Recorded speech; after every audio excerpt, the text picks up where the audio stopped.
بعض لوگ کہتے ہیں پھر اس کالے جادو کا علاج ہم کیسے کریں؟ کالا علم جو کسی پہ چل جاتا ہے، کسی انسان پہ چل جاتا ہے، تو اس کی کاٹ کیسے کریں ہم؟ تو اس کے لیے میں بالکل آسان سا وظیفہ آپ لوگوں کے ساتھ شیئر کرنے لگا ہوں، آپ لوگ کریں، انشاءاللہ چند دنوں کے اندر یہ کالا علم ختم ہو جائے گا، اس کی کاٹ ہو جائے گی۔ بعض لوگوں کا یہ اشکال بھی ہے کہ کالا علم جو ہے وہ تو کالے علم سے ہی اس کی کاٹ ہو سکتی ہے، وہ لوگ دل نہ چھوڑیں، ایسا نہیں ہے، کبھی بھی گندگی کو گندگی کے ساتھ صاف نہیں کیا جا سکتا۔ یہ الحمدللہ قرآن ایسی چیز ہے جس کے ساتھ الحمدللہ کالے علم کا جڑوں سے خاتمہ ہو جاتا ہے، یہ جڑوں سے ختم ہو جاتا ہے الحمدللہ۔ بس کامل یقین کی بات ہے، اگر کوئی پورے یقین کے ساتھ اس عمل کو کرے انشاءاللہ کالے علم کا نام و نشان نہیں رہے گا۔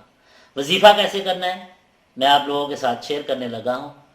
سب سے پہلے آپ نے 3 بار درود ابراہیمی پڑھنی ہے، اور اس کے بعد سورۃ الفاتحہ کو 11 بار پڑھیں گے، اس کے بعد آیت الکرسی جو ہے اس کو 7 بار پڑھیں گے، اس کے بعد فلق اور ناس کو 11 بار پڑھیں گے، اور اس کے بعد سورۃ الطٰہٰ کی آیت نمبر 68 اور آیت نمبر 69، 68 اور 69، اس آیت کو 101 بار پڑھیں گے۔